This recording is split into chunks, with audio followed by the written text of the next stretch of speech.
Well, thank you so very much. It's absolutely a privilege to be here with you today. And so I thought what I'd like to do is to spend some time reflecting on the Commonwealth and our values, and also on the 150th anniversary of Confederation this year in Canada, and to look ahead to the kind of future we might want for our children and grandchildren as members of Commonwealth countries. And so that's where we're going to go. I know that we have commemorative stamps, commemorative tulips, commemorative coins. We have free access to national parks this year. But I think, what if this celebration of 150 years in Canada gives us an opportunity to remember our deepest values and to plan to strengthen them for the next 150 years? And what if we lay that over the framework of being a Commonwealth country? And here we are in Edmonton on the traditional lands of Treaty 6. So what are the deepest values of all who live here? And I thought, well, where on earth do you start a reflection like that, Jane? And how do you make sure you don't start preaching? Because that's a kind of professional problem of mine. So if you feel I'd start going into that place, just wave and say, no, okay, fine. All right. So I thought it would be good if we started with the leader of the Commonwealth, quite frankly, Her Majesty Queen Elizabeth II. And I do that because, for me, whether you think of yourself as a staunch royalist or not, there is something in the Queen's life and in her being that is to be celebrated, particularly by someone like me, who belongs to the worldwide Anglican Communion, of which the Church of England, of course, is a part. And the Queen has been described as a sincerely religious woman, not just because she has that strange title of Supreme Governor of the Church of England. It's because from day one of her reign, she has invoked that notion of the servant monarch and adopted an ethos of sacrifice, which I think underpins many of the things that we strive for in being a Commonwealth country. She makes no apologies for her faith, and anyone who's seen one of her Christmas broadcasts knows that they include very direct references to what she believes. Caring for your neighbour. Caring for your neighbour is a recurring theme in the Queen's life. Time and time again, she praises people who do, and she calls on us all to look around us. She has said, "I believe it means trying to make the most of the abilities we have been given. It means caring for all our talents. It's a matter of making the best of ourselves, not just doing the best for ourselves. We're all different, but each of us has our own best to offer. And the responsibility for the way we live life, with all its challenges, sadness and joys, is ours alone. And if we do it well," she said, "it will be good for our neighbours as well as ourselves." And I think at its heart, that's what the Commonwealth starts to kind of push at with all of us in the Commonwealth Charter, and also captured here in the 6 affirmations. I promised I wouldn't walk around. I could have walked around, done my Vanna White there and just pointed to them, but you can see them. You don't need me to go over there. She said, "If you throw a stone into a pool, the ripples go on spreading outwards. Even the smallest pebble can change the whole pattern of the water. And that our daily actions, each one of us, are like ripples, each one making a difference. So it matters what each one of us does every day. Kindness and sympathy and resolution and courteous behaviour, they're all quite infectious. Acts of courage and self-sacrifice, like those of people who refuse to be terrorised by kidnappers or hijackers, or people who defuse bombs, they're an inspiration to others. And our combined efforts can be enormous." She says, "If you drop enough grains of sand onto one side of a pair of scales, they'll, in the end, tip it against a lump of lead." So I think if you can think how the head of the Commonwealth thinks, what does that mean for the way we should think? I'll just leave you with that thought for a moment. Someone was saying to me just before that they had last seen Queen Elizabeth II in hospitals after the Manchester bombings.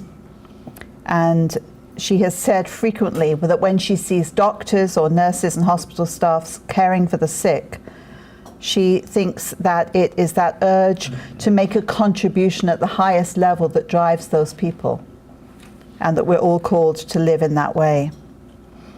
Now, I've shared quite a lot about what I think about Queen Elizabeth, because, as you can see, I'm a fan.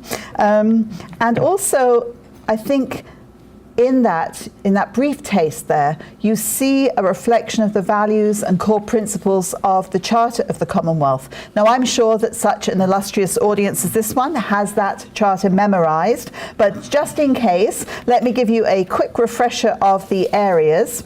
Democracy, human rights, international peace and security, tolerance, respect and understanding, freedom of expression, separation of powers, the rule of law, good governance, sustainable development, we heard a little bit about that in the previous presentation, protecting the environment, we heard a little bit about that in the previous presentation, access to health, education, food and shelter, gender equality, we heard a little bit about that in the previous presentation, the importance of young people in the Commonwealth, the recognition of the needs of small states, the recognition of the needs of vulnerable states, and the role of civic society.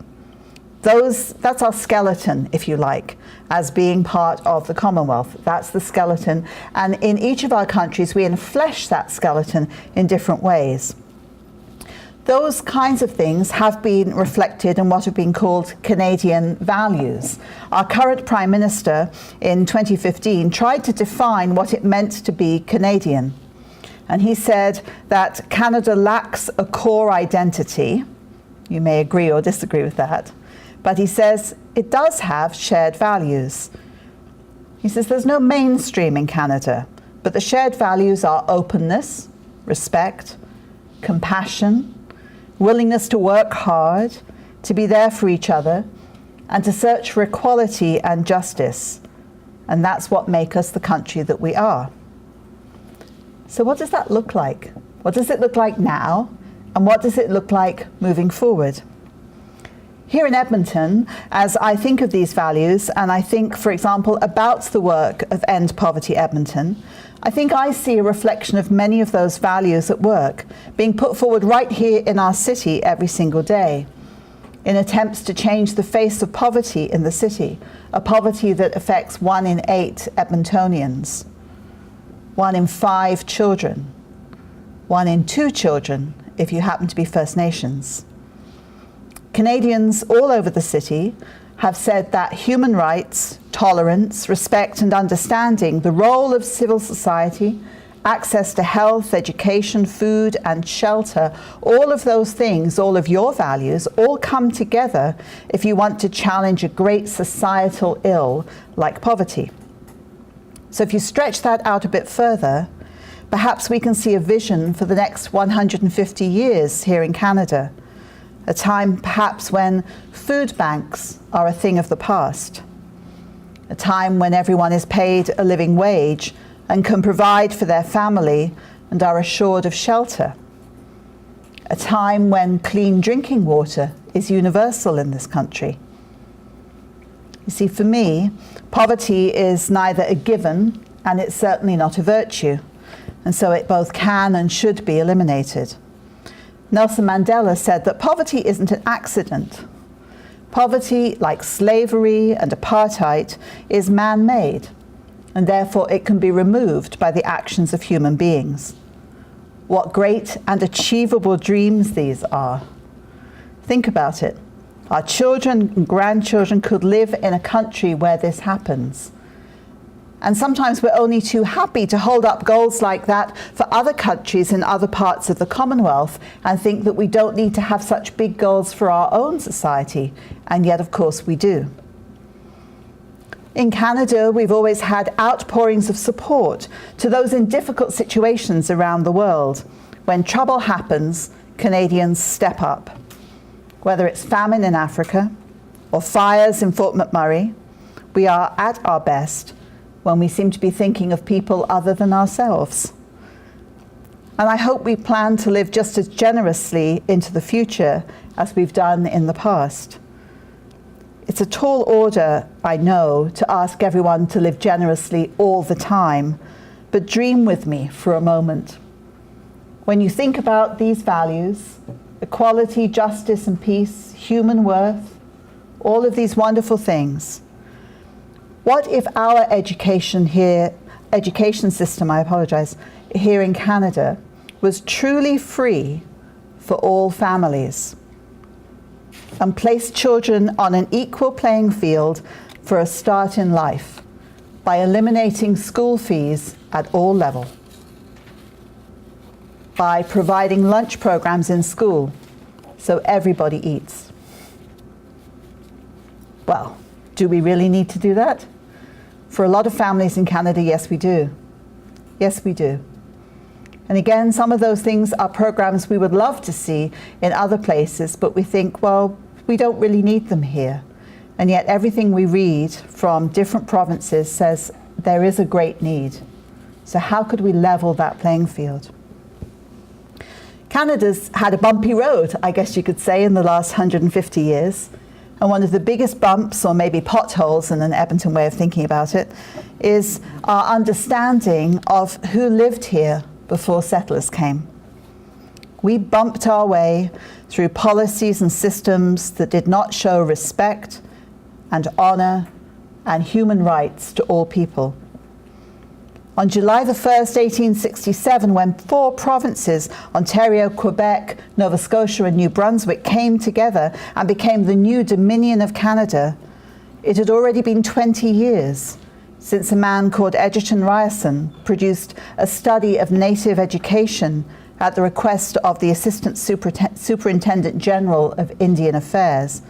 And that study became the model for the future Indian residential schools.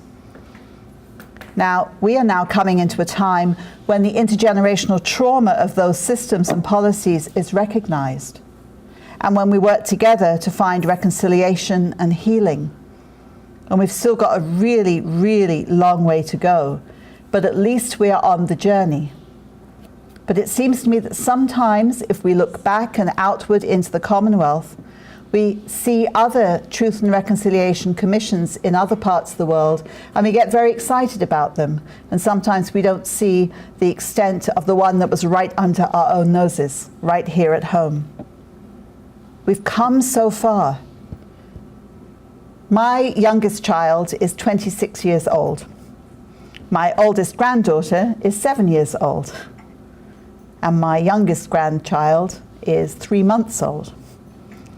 My 7-year-old and my 3-month-old, they are going to learn all the history of Canada, all of it in school, warts and all. My children didn't. That's come a long way in just, 20 years. We've come a massive way in understanding who we are. I think that one of the really fundamental pieces of being a Commonwealth country is honesty, quite frankly. Real honesty. Who we are, what do we do right? Absolutely. But what do we get wrong, and sometimes magnificently wrong, and what do we need to sort out? So, children born today, we hope, will grow up in a place where racism is eliminated, just like poverty. Indigenous girls born today will hopefully not face the fears of their families that they will join that list of missing and murdered Aboriginal women and girls in Canada. And my prayer, I'm stepping into my dangerous area here, my prayer is that we will know what has happened to those missing and murdered women and girls, and that their families will come to know some peace. There is a Cree word, kianau, which means for all of us. As we move into the next period of our history as a Commonwealth country, what if we believed with all our hearts that not only in Canada, but throughout the Commonwealth, we are in this together. And we really work on building those relationships of trust and understanding with one another, which support cohesive communities, not just within Canada, but also in the way we treat refugees and immigrants. What if it was that sense of we are all in this together? We have a shared identity, not only in our common humanity, but also in being Commonwealth countries. And then in our strong communities, no one will get forgotten or vilified or bullied or demonized. Senator Maurice Sinclair, of one of the TRC commissioners, as I'm sure you know, he said reconciliation is all about forging and maintaining respectful relations. There are no shortcuts. I think if you look back at the history of the Commonwealth, you will see that there has been a lot of work, and there have been times when I'm sure people wish there had been shortcuts, but there just aren't. You have to build a relationship and work out of it together. And at this time in world history, when we're all switching on the news to see what the latest thing and happening is, either in acts of terrorism or just acts of strangeness from south of the border, I think that sense of being in it all together and sticking together, it's needed more than ever before. I love the way that we work together in Canada on our bravery, at looking at ourselves, particularly in the area of Indigenous relationships. I think it was an act of bravery on everyone's part to have a Truth and Reconciliation Commission that laid bare the history of our country. And it is an act of bravery to have an inquiry into missing and murdered Aboriginal women and girls. I wonder what are the other ways that we and other countries can be brave. What is the next call to bravery for us? Maybe it's been niggling away at the back of your mind, and you know you want to speak it out loud because you have a pretty good sense of what you think it might be, but it requires an enormous sense of courage to say it out loud to somebody. Maybe sometime over the next couple of days you'll whisper it to the person at your table, and they'll go, I was thinking that too. That's the next thing. There are glimpses of all kinds of change all around us. For example, in Edmonton, we've been chosen as one of 5 pilot cities for something called Diverse Voices. It's a 5-year project that is due to engage urban Indigenous, racialized and underrepresented women in the municipal decision-making system. And it seems that this kind of thing leans into at least 5 parts of the Charter of the Commonwealth, which of course you've all memorized now if you didn't have it before. A true Commonwealth, for me, would mean that we think of those things we have received as being truly common wealth, and that we are all, as human beings, people who share this great responsibility to share that wealth around in our skills, through our families, through our governments, through our organizations, and in our own personal lives. Because there's always a danger that increased wealth and security brings a lessening of care for those who have less or are in difficulty. I know that sounds crazy, but it seems to be true, that the more you have, the more you think you need, the less you think you can share. And I don't think that kind of living is actually at the heart of being a Commonwealth country. So I wonder if this sense that we move forward in 150 years of being the Dominion of Canada could lead us to some serious reflection of how truly blessed we are and how much we have to offer.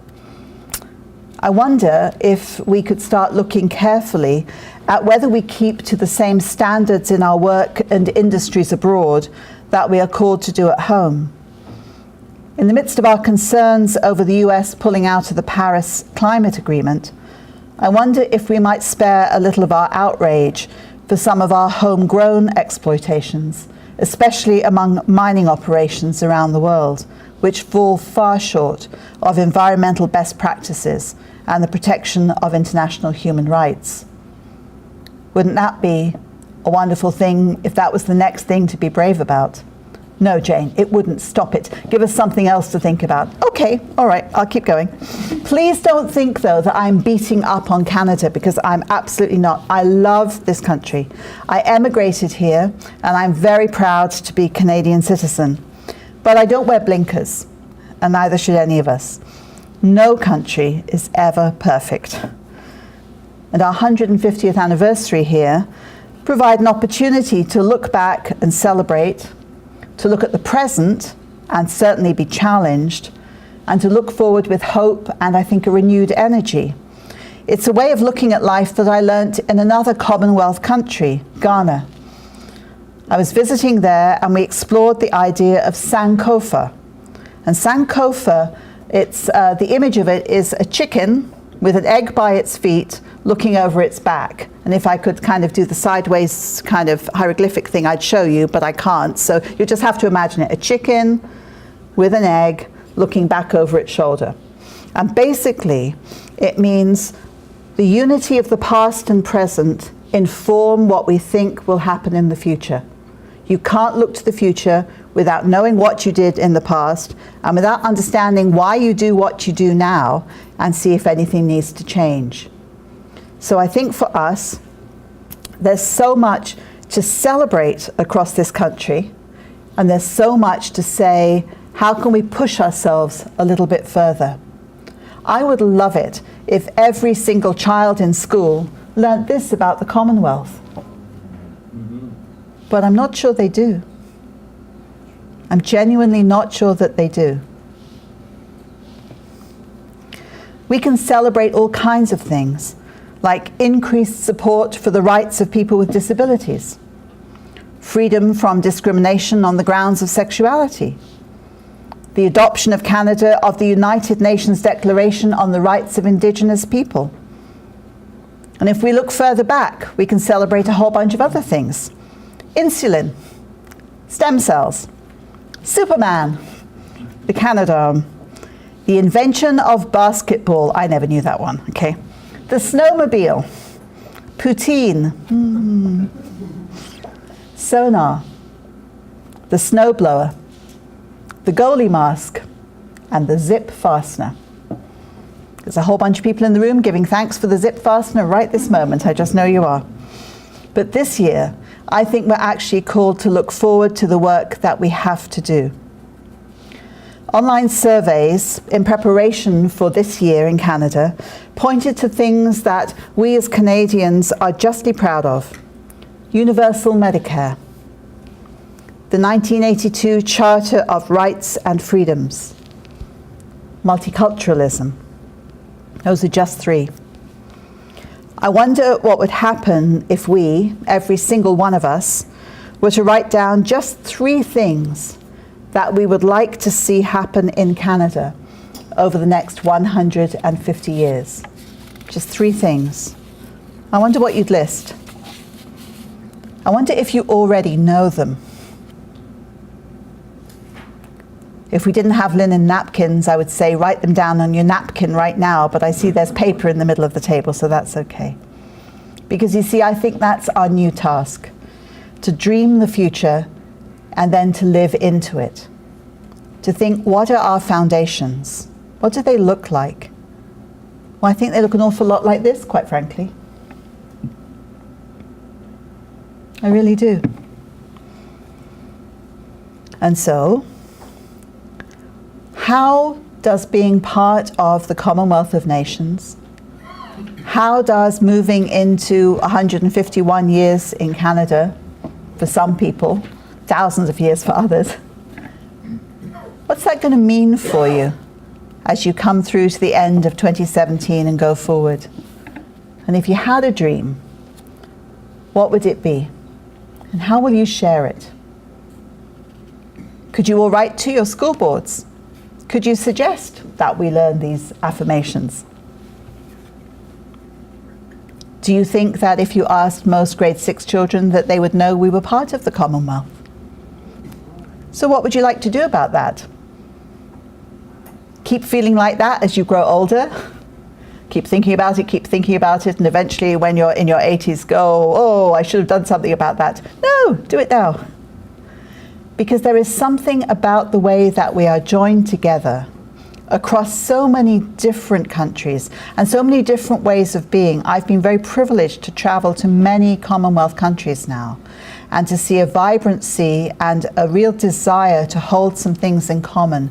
And the things for holding in common are indeed some of these values. So it's a wonderful way to feel that there is a pattern for our lives that we actually share across the world with a number of other countries, not only Commonwealth countries, but let's stick with Commonwealth countries for now. So how do we share that good news? And how do we get excited about it all the time, except only on those days when we see those pictures of the Commonwealth heads of state coming together and here's the photo op.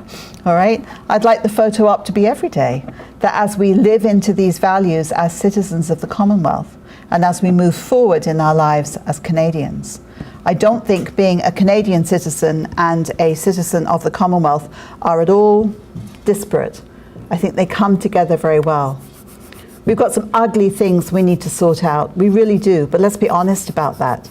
And we've got some ways that we need to learn about walking together and repent for some things around colonization. But we're starting to have those conversations. So we all need to be involved.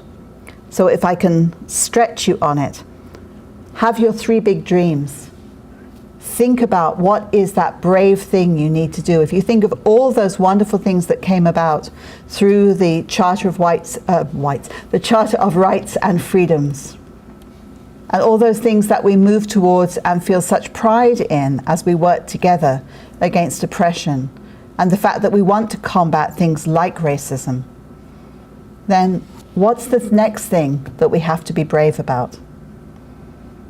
I don't have an answer for you.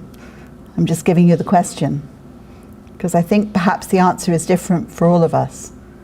But I pose you the question because we actually have something to live up to. And there it is. Thank you so very much for listening.